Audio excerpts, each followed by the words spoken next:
प्रभु यीशु मसीह के नाम में जय मसीह। शालोम। मेरे मित्रों, आज फिर से एक वचन को हम देखने वाले हैं। लूका 11 का 24, 25, 26 और 28 पद को देखेंगे। जब सदूकी फरीसी लोग देख रहे थे कि यीशु मसीह बड़े बड़े अद्भुत काम करते हैं और बहुत से चिन्ह चमत्कार करते हैं, तो उस समय एक वाद विवाद हुआ था। उसमें यीशु ने एक दृष्टांत के रूप में परमेश्वर ने सदूकी फरीसी को जवाब दिया था, लेकिन ये दृष्टांत नहीं था। आइए उस वचन को पढ़ते हैं। यीशु ने कहा, जब अशुद्ध आत्मा मनुष्य में से निकल जाती है तो सूखी जगहों में विश्राम ढूंढती फिरती है, और जब नहीं पाती तो कहती है कि मैं अपने उसी घर में जहां से निकली थी लौट जाऊंगी, और जाकर उससे झाड़ा बुहारा और सजा सजाया पाती है। तब वह आकर अपने से और बुरी 7 आत्माओं को अपने साथ ले आती है, और वे उसमें समाकर वास करती है, और उस मनुष्य की पिछली दशा पहले से भी बुरी हो जाती है। उसने कहा, हाँ, परंतु धन्य है वे जो परमेश्वर का वचन सुनते और मानते हैं। सुनते और मानते हैं। परमेश्वर का वचन सुनना और मानना, सुनकर न मानना अनाज्ञाकारिता है। तो मेरे मित्रों, जब अशुद्ध आत्मा का जो परमेश्वर ने इस प्रकार से जो जवाब दिया है, सदूकी फरीसी जब यीशु मसीह बड़े बड़े चिन्ह चमत्कार कर रहे थे, तो यीशु मसीह बोला जा रहा था कि तू बाल जीवुल के द्वारा, जो बाल देवता है उसके द्वारा तो दुष्ट आत्मा को निकालता है, तो परमेश्वर की ओर से नहीं आया है, तो परमेश्वर का पुत्र नहीं है, तो अब्राहम से पहले नहीं था, तो मूसा के व्यवस्था को देने वाला तू नहीं है। क्योंकि यीशु ने इसी प्रकार से कहा था, मैं मूसा से पहले हूँ, अब्राहम से पहले हूँ, और इसी प्रकार से मैं स्वर्ग से आया हूँ। तो ख्रिस्त यीशु मसीह तू ही है या नहीं है? अब वो लोगों को पता ही नहीं चला कि ख्रिस्त कौन है।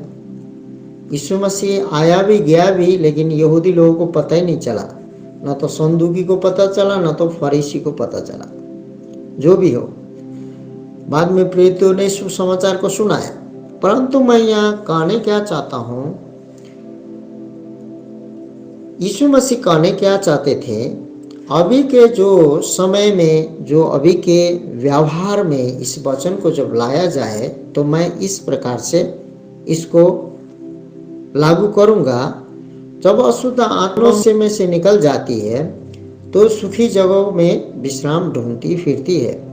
जब मेरे प्रियो, हम लोगों ने भी बहुत जगह, मैं एक एवेंजलिस्ट हूँ और मुझे परमेश्वर ने चंगाई के वरदानों को और आत्मा परखने वरदानों को दिया है, और दुष्ट आत्मा का जो लक्षण है, लोगों का लक्षण है, उससे मुझे पवित्र आत्मा बताते हैं कि इस प्रकार का बात है। वो परमेश्वर को महिमा हो, मैं उस लियाकत का नहीं हूँ, लेकिन परमेश्वर का अनुग्रह कृपा दया मुझ पे है। इसलिए परमेश्वर का कृपा और दया के लिए मैं धन्यवाद देता हूँ कि निष्पाप होकर भी मेरे पापों को, अधर्मों को और मेरे गुनाहों को ले लिया, और मुझे सुख, चैन, शांति और विजय दिया। उस परमेश्वर को मैं महिमा देता हूँ। मैं तो अंधकार में भटक रहा था, कुछ नहीं जानता था, कुछ नहीं समझता था, लेकिन परमेश्वर ने मुझे समझ और ज्ञान, सलाह की आत्मा, विवेक की आत्मा दिया है, बुद्धि की आत्मा दिया है। इसके लिए मैं परमेश्वर को धन्यवाद देता हूँ। तो बहुत सी जगह दुष्ट आत्मा को निकालते हैं, तो दोबारा भी बहुत लोगों के पास आया है। तो मैंने पता लगाया कि भाई ये कैसे हुआ। जब प्रार्थना किया गया, जब थोड़ा सा दिमाग में और पवित्र आत्मा से बाइबल में थोड़ा ये जो खोज किया गया, थोड़ा सा इसको थोड़ा सा ध्यान दिया गया, तो ध्यान देते समय में पता चला कि वो लोग परमेश्वर के संगति में, परमेश्वर के आराधना में, परमेश्वर के वचन में वो लोग ऊपरी ऊपरी तौर से चल रहे थे, लेकिन अंदर से, हृदय से जैसा वो पुराने थे ऐसे ही थे। वो लोगों ने विषय को बदल दिया था। वो लोगों ने कुछ स्वभाव को, ऊपरी ऊपरी व्यवहार को लोगों को दिखाने के लिए बदला था, लेकिन अपने हृदय को परमेश्वर को नहीं दिया था और हृदय को नहीं बदला था। ऐसे लोगों को फिर से दुष्ट आत्मा से ग्रसित हुए हैं, और वो लोग जानते हैं कि फिर दुष्ट आत्मा क्यों आया, जब उसने भगा दिया था। तो दुष्ट आत्मा कभी भी मनुष्य का औकात नहीं है कि मनुष्य दुष्ट आत्माओं को भगा दे। मसीह में जो पवित्र आत्मा का जो एनोइंटिंग अभिषेक रहता है, जो उसको वरदानें रहती है, और परमेश्वर पवित्र आत्मा जिसके पास रहता है वो काम करता है। क्योंकि निकोदेमस जब यीशु मसीह के पास आया और आकर कहा कि रात को आकर दरवाजा खटखटाया, आकर कहा कि हे परमेश्वर, हे गुरु, तू तो स्वर्ग से आया है। यीशु ने पूछा क्यों? क्योंकि तू जो बड़ा बड़ा चिन्ह और चमत्कार काम करता है वो परमेश्वर की ओर से, स्वर्ग की ओर से आया हुआ इसलिए करता है। लेकिन यीशु मसीह ने बोला कि ठीक है, इतना तो जान लिया है कि परमेश्वर की ओर से आया है, चिन्ह चमत्कार को भी जान लिया है, लेकिन तुझे नया जन्म लेना होगा। आज परमेश्वर की ओर से आया है, भविष्यवक्ता है, चिन्हते हैं, चिन्ह चमत्कार करता है, वो भी जानते हैं विश्वासी लोग, लेकिन आपने नया जन्म नहीं लिया है, तो उसमें आपको भी दिक्कत है। क्योंकि निकोदेमस को भी दिक्कत था यीशु मसीह के सम्मुख, क्योंकि वो व्यवस्थापक था। फिर भी लोगों के पास में दुष्ट आत्मा फिर से आ जाती है। और वो यीशु मसीह ने बोला कि जब वो कहीं जगह ढूंढती है, ऐसा जगह ढूंढती है, और जो क्या करती है, ढूंढते फिरती है सूखी जगह, जो कि सूखी जगह। पवित्र आत्मा 3 प्रकार से प्रकाशित किया गया है। पहला तो तेल है, वो भी जहाँ तेल उड़ेलेंगे, देह में हो, भुइयां में हो, जहाँ भी हो, वो चिकनी रहता, वो सूखी नहीं बोलते। पानी उछलेंगे, उड़ेलेंगे, उसमें भिगा हुआ रहता। और आग जहाँ जलाएंगे वहाँ सूखी जमीन नहीं रहता, वो आग से भी पसीज जाता है। तो पवित्र आत्मा आग, पानी और तेल से भी है। तो ऐसा पवित्र आत्मा जिसके जीवन में नहीं आता है, जो चंगाई तो मिलता है, नहीं बचता है, वो जगह क्या है? सूखी जगह है। और सूखी जगहों में विश्राम ढूंढती है, फिरती है।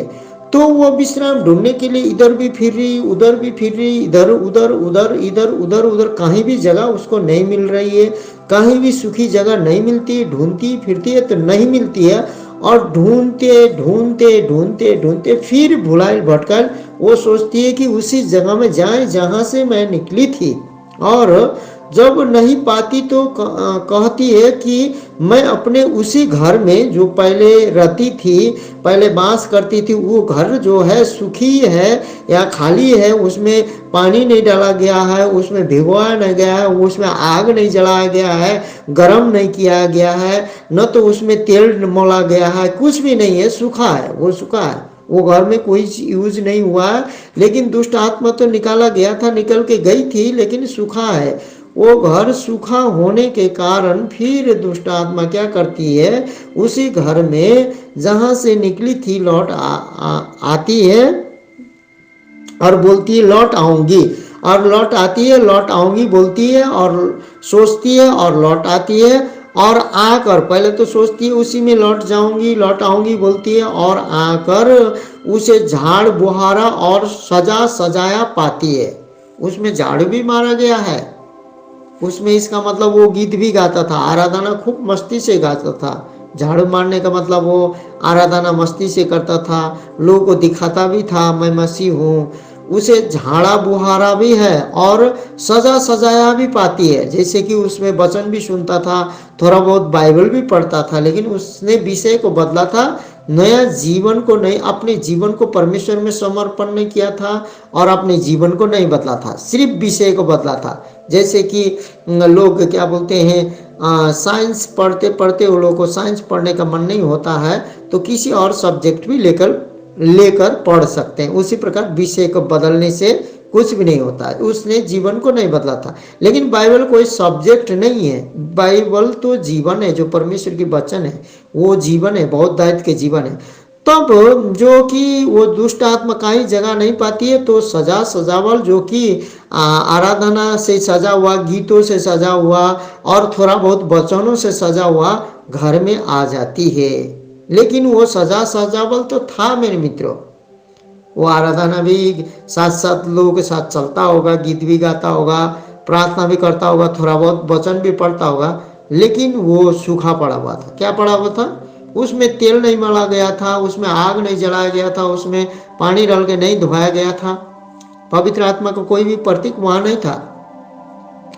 तब वह आकर अपने से और बुरी 7 आत्माओं को अपने साथ ले आती है। अब देखिए, पहले तो एक ही आत्मा थी, अब कैसा आत्मा थी?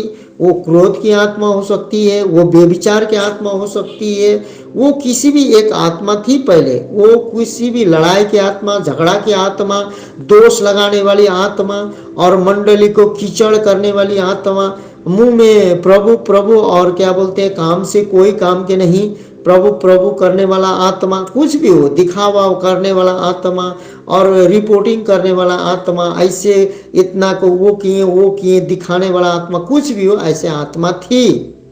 लेकिन मेरे मित्रों, एक ही आत्मा थी, कुछ भी एक आत्मा थी, लेकिन वो 7 आत्मा और लेके आई, तो 7 आत्मा और ले आई तो वो 8 हो गई। इसीलिए पहला एक बुरी, कुछ भी उसके सोच में विचार में कुछ भी एक बुरी ही चीज था, बुरी ही बातें थी, बुरी ही दुष्ट आत्मा एक थी, लेकिन वो 7 और के लिए आई तो 8 चरित्र और स्वभाव बिगड़ा हुआ वो पूरी रीति से उसके घर में भर गया।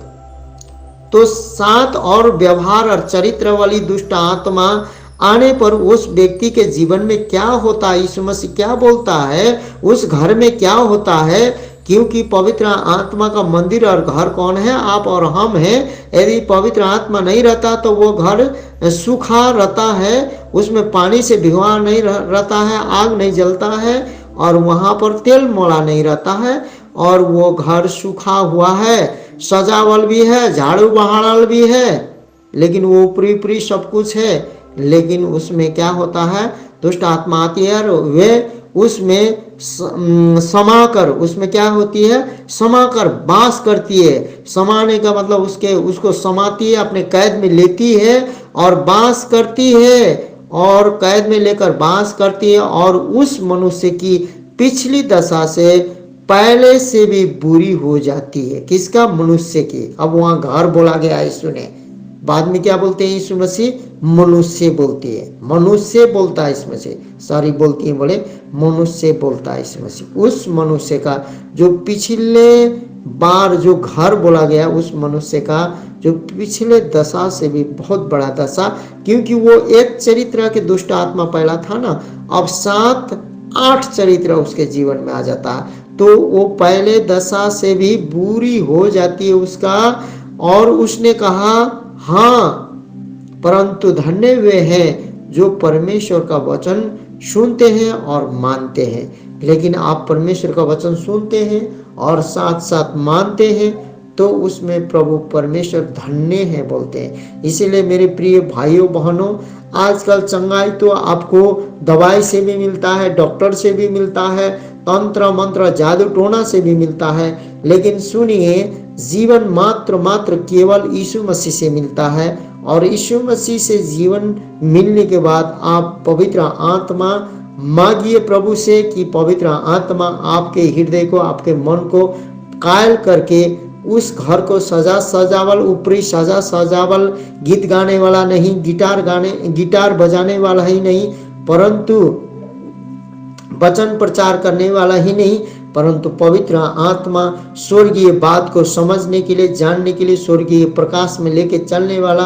परमेश्वर बनाता है। तो उस व्यक्ति के जीवन में जो कि उस व्यक्ति के जीवन में जो पवित्र आत्मा आकर ठहरता है, वो सुखाड़ जगह को खोजता है। जो सुखाड़ जगह को हरेक जगह उसने खोजा, हरेक जगह खोजा, नहीं पाया। इसका मतलब है कि हरेक जगह में उसको जगह ही नहीं मिला, क्योंकि हरेक जगह के लोग, हरेक जगह के जो मनुष्य है, उसमें पवित्र आत्मा था। जिस जगह में पवित्र आत्मा नहीं था, जिस जगह में परमेश्वर को दिल नहीं दिया गया था, हृदय को नहीं दिया गया था, उसी मनुष्य को आकर अपने अधिकार में लेकर समाकर उसी मनुष्य को उससे भी बेहतर हालत कर दिया दुष्ट ने। इसलिए मेरे मित्रों, आज मसीह लोग, बहुत से मसीह लोग आए हैं, सच्चाई है, प्रभु में है, लेकिन वो लोग मसीह में आकर और गरीबी में और कमजोरी में और दुर्बलता में, और उनका गवाही बिगड़ गया है, बहुत से कुछ हो गया, क्योंकि उन्होंने सही प्रकार से परमेश्वर को रखने के लिए अपने हृदय को नहीं दिया। क्योंकि परमेश्वर यीशु ने बोला है कि स्वर्ग और पृथ्वी का अधिकार मुझे दिया है, तुम्हें देता हूँ। जिस दिन हम विश्वास करते हैं, जिस दिन यीशु मसीह को ग्रहण करते हैं, उसका हम संतान बन जाते हैं, स्वर्ग के भागीदारी बन जाते हैं। क्योंकि बाइबल कहता है, जितनों ने उसे ग्रहण किया है उन्हें यीशु ने संतान होने का अधिकार दिया है। तो परमेश्वर क्या स्वर्गीय संतान को जो कि पृथ्वी का, जो कि शैतान है, जो कि निकम्मा है, वो परमेश्वर यीशु ने उसको निकम्मा कर दिया है, कभी भी परमेश्वर के संतान को छू नहीं सकता। यीशु मसीह हमारा पिता है, तो उसका हम लोग पुत्र पुत्री हैं। तो हमें दुष्ट आत्मा का चरित्र नहीं, सुखाड़ घर नहीं, सजा सजावल घर नहीं, दुष्ट आत्मा को पसंद आने वाला घर नहीं, लेकिन हमें ऐसा घर होना चाहिए यीशु को पसंद आए, यीशु का चरित्र हो, और वो पवित्र आत्मा को पसंद आए, और पवित्र आत्मा का हम मंदिर हो। तो हमें रोग, बीमारी, दुख, कष्ट किसी प्रकार का नहीं आ सकता है। आज इसके पास जाओ तो भूत भागेगा, उसके पास जाओ, चंडीगढ़ जाओ तो, दिल्ली जाओ तो, बम्बई जाओ तो, उधर हिमालय क्षेत्र जाओ तो, ये इसके पास जाओ तो उसके पास जाओ। आप परमेश्वर के पास जाओ और बाइबल को खोलो और बाइबल को पढ़ो और डेली प्रार्थना करो, डेली बाइबल पढ़ो। सच मैं कहता हूँ कि आपको कहीं जाने की जरूरत नहीं है। यीशु के चरण में जाओ और बाइबल को पढ़ो, संगति करो, लोगों से भेला होते जाओ, ईमानदारी से सब कुछ दशम दो, दान भेटी दो, ईमानदारी से चलो। आपको परमेश्वर भजन संहिता 91 के अनुसार जो परम प्रधान परमेश्वर के छत्र छाया में रहेगा, उसको परमेश्वर उसमें ठिकाना पाएगा। उसके अगल बगल 200,000 1,000 आएगा, लेकिन उसको कोई छू नहीं पाएगा। ये परमेश्वर का वायदा है मेरे मित्रों। इसलिए इसी वायदे में हम जी रहे हैं, और हम ही चंगे नहीं हुए हैं, लेकिन हम परमेश्वर हमारे द्वारा बहुतों को चंगाई, छुटकारा, बहुतों को परमेश्वर मार्गदर्शन कर रहा है। और मेरा परमेश्वर, आपका परमेश्वर, मुझे अंधकार से छुड़ाने वाला परमेश्वर आपका परमेश्वर। इसी ने आज यीशु ने जो कहा है उस बातों को सच है। और यीशु ने सदूकी और फरीसी को, जो कि यीशु का जो विरोध करते थे, उनको कहा है। हालेलुया। इस वचन के द्वारा भी परमेश्वर बहुत दाय से अपने महिमा को आपके जीवन में प्रकट करे। आइए हम प्रार्थना करते हैं। पिता, पुत्र, पवित्र आत्मा, त्रिएक परमेश्वर, ये वचनों को प्रभु मैं आपके हाथ में रखता हूँ। और प्रभु परमेश्वर, आप पवित्र आत्मा हर एक भाई बहन सुनते हैं, उनको प्रभु परमेश्वर हर एक परिस्थिति में, हर एक समस्या में क्यों न हो, आपका ज्ञान का आत्मा, समझ सलाह के आत्मा और पवित्र आत्मा का अभिषेक सामर्थ्य से भरपूरी कर दे, और उनके समस्या को हटाकर पवित्र आत्मा खुद आप उनके हृदय मन में बस जाए। यीशु मसीह के नाम में आमीन।